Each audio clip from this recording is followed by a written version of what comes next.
Dear students, a very warm welcome to all of you in my today's lecture of Business Statistics. In today's lecture, we will discuss upon the topic measures of skewness types. यानी कि आज के lecture में हम discuss करेंगे कि measures of skewness के कितने टाइप्स हो सकते हैं या किन पर्टिकुलर टाइप्स के बेसिस पर हम मेजर्स ऑफ स्क्यूनेस को प्रॉपर्ली डिस्कस कर सकते हैं। जैसा कि प्रीवियस लेक्चर में हमने डिस्कस किया था, मेजर ऑफ स्क्यूनेस के बेसिस पर हम ये पता करते हैं कि किसी भी पर्टिकुलर दी हुई सीरीज़ में जो असिमेट्री है उसकी एक्सटेंट क्या है, उसकी डायरेक्शन क्या है। इस पर्टिकुलर असिमेट्री की डायरेक्शन और एक्सटेंट को मेजर्स ऑफ स्क्यूनेस के बेसिस पर स्टडी किया जाता है और इस मेजर ऑफ स्क्यूनेस के बेसिस पर हम दो या दो से ज़्यादा सीरीज़ को प्रॉपर्ली कंपेयर कर सकते हैं अगर उनका मेजर ऑफ वेरिएशन और मेजर ऑफ सेंटर टेंडेंसी दोनों इक्वल है। तो उस केस में अगर हमें ये पता करना हो दोनों सीरीज़ में बेटर सीरीज़ कौन सी है, कंपैरिजन करना हो उनका, तो हम मेजर्स ऑफ स्क्यूनेस की हेल्प से ऐसा कर सकते हैं। और उसके लिए हम दो टाइप्स के मेजर्स ऑफ स्क्यूनेस को फोकस करते हैं। The very first one is the absolute measure of skewness and second one is the relative major of skewness. Come to the very first one. This is known as the absolute measures of skewness. Skewness को हम absolute terms में भी major कर सकते हैं और इसके लिए हम क्या करते हैं, मीन और मोड के डिफरेंस के बेसिस पर इसे कैलकुलेट करते हैं। यानी कि absolute skewness is equal to x bar minus mode. यहाँ एक्स बार क्या है, मीन, और एम ओ यानी कि मोड आपका अवेलेबल होता है। यानी कुल मिला के मीन और मोड के डिफरेंस के बेसिस पर हम स्क्यूनेस, एब्सोल्यूट स्क्यूनेस को प्रॉपर्ली मेजर कर सकते हैं। अब इसमें तीन कंडीशंस अवेलेबल होंगी। या तो एक्स बार यानी कि जो मीन है वो मोड से ज़्यादा होगा। If mean is more than mode तो स्क्यूनेस कैसा होगा, ये पॉजिटिवली स्क्यूड होगा। जब हमने इसकी डेफिनेशन डिस्कस करी थी पॉजिटिव और नेगेटिव स्क्यूनेस की, तो यहाँ पर मैंने इसकी प्रॉपर्टी बताई थी कि जो पॉजिटिव स्क्यूनेस है इसके अंदर मीन की वैल्यू मोड से ज़्यादा होती है। तो इस फॉर्मूले के अकॉर्डिंग अगर मीन की वैल्यू मोड से ज़्यादा होगी तो स्क्यूनेस पॉजिटिवली स्क्यूड होगा। लेकिन अगर मीन की वैल्यू मोड से कम होगी या हम कह सकते हैं मोड की वैल्यू मीन से ज़्यादा होगी तो ये वैल्यू नेगेटिव आएगी और नेगेटिव का मतलब होगा जो स्क्यूनेस है वो भी नेगेटिवली स्क्यूड कहलाएगा। लेकिन अगर मीन और मोड दोनों की वैल्यू इक्वल होती है यानी कि स्क्यूनेस की वैल्यू पॉजिटिव जीरो हो जाती है तो उस केस में ये सिमेट्रिकल डिस्ट्रीब्यूशन कहलाएगा। तो इस तरीके से दी हुई सीरीज के अंदर एसिमेट्री की डायरेक्शन और उसके एक्सटेंट को डिफाइन करने के लिए हम एब्सोल्यूट मेजर ऑफ स्क्यूनेस का यूज करते हैं। That is clear. अब हम बात करेंगे इसके सेकंड टाइप की। The second type is the relative measures of skewness. 4 टाइप के मेजर्स ऑफ रिलेटिव स्क्यूनेस को डिफाइन किया गया है, जिनमें से the very first one is the Karl Pearson's coefficient of skewness, second one the Bowley's coefficient of skewness, third one the Kelly's coefficient of skewness, and fourth one is the measures of skewness based on moments. दो या दो से ज़्यादा distributions के regarding comparison को follow करने के लिए हम इन चारों ही टाइप के रिलेटिव मेजर्स ऑफ स्क्यूनेस का मेजॉरिटी के बेसिस पर यूज करते हैं। क्या क्या है ये particular coefficients of skewness? Let us have a discussion of these one by one. Among these, the very first one is the Karl Pearson's coefficient of skewness. इस पर्टिकुलर मेथड के basis पर हम कोफिशिएंट ऑफ स्क्यूनेस को properly major कर सकते हैं, जिसे हम पर्सोनियल कोफिशिएंट ऑफ स्क्यूनेस के नाम से भी जानते हैं।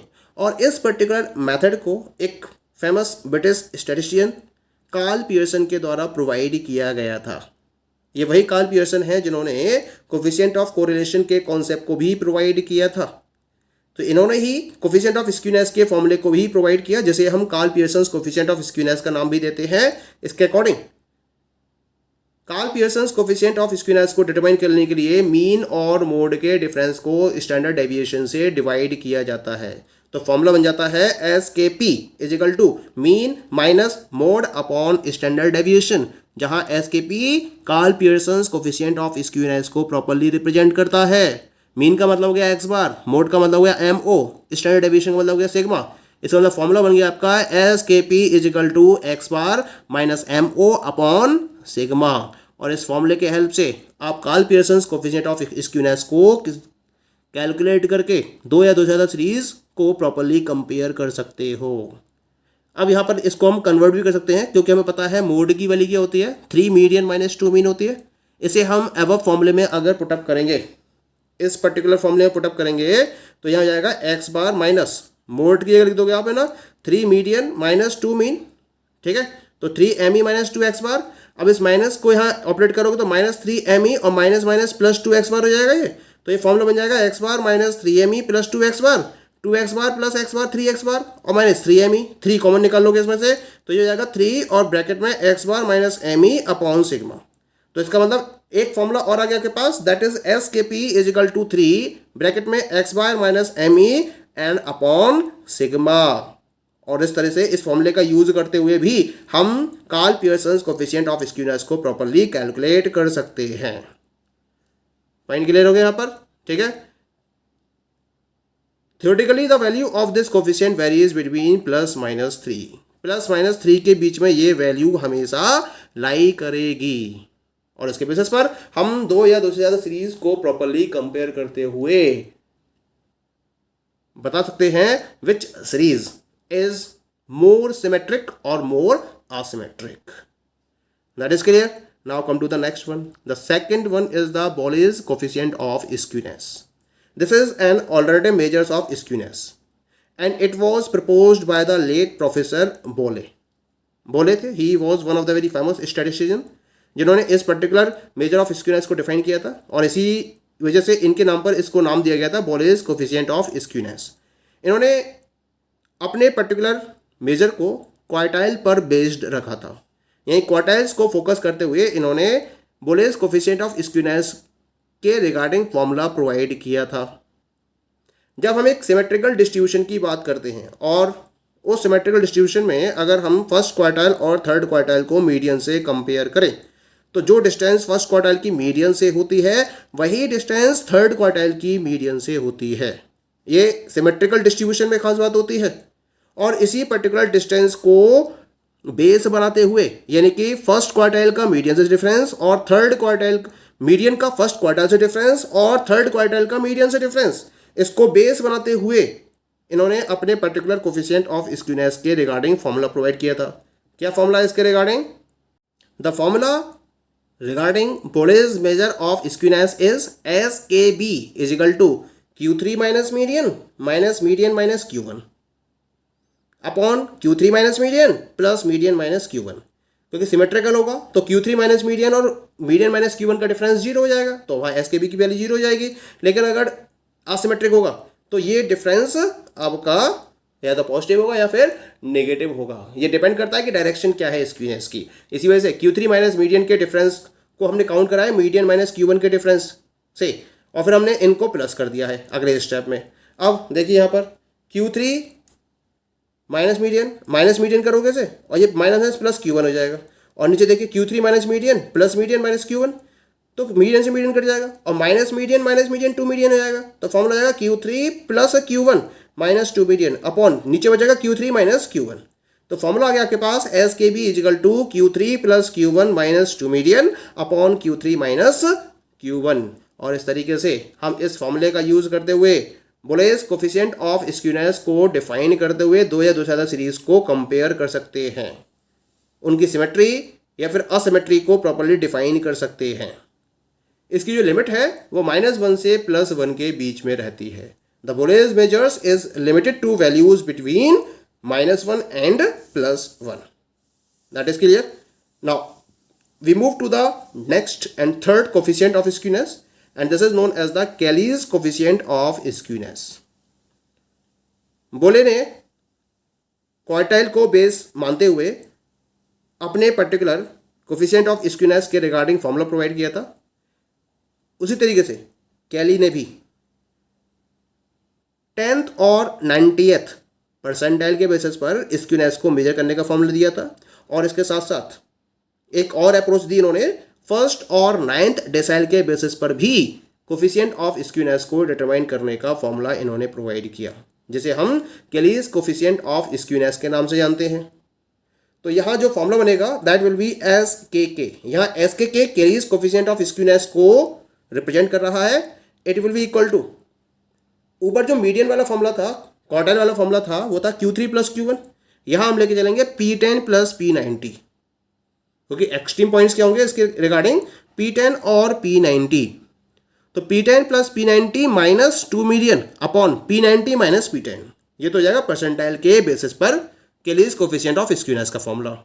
ऐसे जब हम डेसाइल्स की बात करेंगे तो इसमें फॉर्मूला क्या बनेगा, obviously D1 plus D9 minus 2 median upon D9 minus D1। और इस तरह से इन दोनों में से किसी भी फॉर्मूले का यूज करके आप केलीज कोफिशिएंट ऑफ स्क्यूनेस को डिटरमाइन कर सकते हैं। यहां भी जो केलीज कोफिशिएंट ऑफ स्क्यूनेस है इसकी लिमिट -1 से लेकर +1 के बीच में रहेगी। जो वैल्यूज कैलकुलेट होंगी इनकी वैल्यू -1 से +1 के बीच में रहेगी। That is clear. Now we come to the last one and this is known as the measures of skewness based upon moments।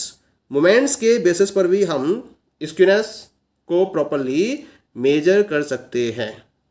तो ये इसके रिगार्डिंग जो फॉर्मूला प्रोवाइड किया था वो भी कार्ल पियर्सन ने ही किया था। तो इसके लिए उन्होंने बीटा और गामा कोफिशिएंट ऑफ स्क्यूनेस को डिफाइन किया था, जो सेकंड और थर्ड मोमेंट पर बेस्ड होते हैं। 4 मोमेंट्स आपके पास, μ1 first moment, μ2 second moment, μ3 third moment, μ4 fourth moment. तो इन्होंने सेकंड और थर्ड मोमेंट को इंक्लूड करते हुए बीटा और गामा कोफिशिएंट्स की वैल्यू को डिफाइन किया था, जो प्रॉपर मोमेंट्स को ध्यान में रखते हुए कोफिशिएंट्स ऑफ स्क्यूनेस को डिफाइन करते हैं। और इसके रिगार्डिंग एक फॉर्मूला दिया गया था। पहले हम बीटा की बात करते हैं। Beta 1 is equal to μ3 square upon μ2 cube, ये फॉर्मूला प्रोवाइड किया गया था। फॉर्मूला रिपीट करता हूं मैं इसका, beta 1 is equal to μ3 square upon μ2 cube. ये फॉर्मूला था बीटा कोफिशिएंट ऑफ स्क्यूनेस को कैलकुलेट करने का। बीटा 1 को हम मेजर ऑफ स्क्यूनेस के बेसिस पर यूज करते हैं। किसी भी पर्टिकुलर सिमेट्रिक डिस्ट्रीब्यूशन के लिए बीटा 1 की वैल्यू हमेशा क्या होगी, 0 ही होगी। इसके साथ साथ कार्ल पियर्सन ने एक गामा कोफिशिएंट, जिसे हम गामा 1 का नाम देते हैं, इसको भी डिफाइन किया था। और इसका जो फॉर्मूला होता है वो होता है it is the square root of beta 1। It means that gamma 1 is equal to plus minus under root beta 1। और बीटा 1 का फॉर्मूला क्या था, μ3 स्क्वायर अपॉन μ2 क्यूब। तो μ3 स्क्वायर का जब अंडर रूट लोगे तो ये तो केवल μ3 बचेगा, और जब μ2 क्यूब का अंडर रूट लोगे तो ये पावर 3/2 हो जाएगी। इसकी पावर हो जाएगी इसकी 3/2, μ2 की पावर 3/2 हो जाएगी। और अंडर रूट μ2 ये होता है सिग्मा के बराबर, तो इस तरह से इसकी वैल्यू जाएगी सिग्मा क्यूब। तो ये गामा 1 का फॉर्मूला बनेगा μ3 अपॉन सिग्मा क्यूब। यहां जो स्क्यूनेस का साइन है वो डिपेंड करेगा ऑन द वैल्यू ऑफ μ3, क्योंकि सिग्मा से तो कोई मतलब नहीं है हमें ना, ठीक है, सिग्मा क्यू है। तो यहाँ जो साइन डिपेंड करेगा स्क्यूनेस का वो μ3 के साइन पर डिपेंड करेगा। अगर μ3 का साइन पॉजिटिव होगा तो गामा 1 भी पॉजिटिव होगा, और μ3 का साइन नेगेटिव होगा तो गामा 1 की वैल्यू भी नेगेटिव होगी। और इस तरह से हम मेजर ऑफ स्क्यूनेस को डिटरमाइन कर सकते हैं। Okay, so these all are the different types of measures of skewness. Thank you.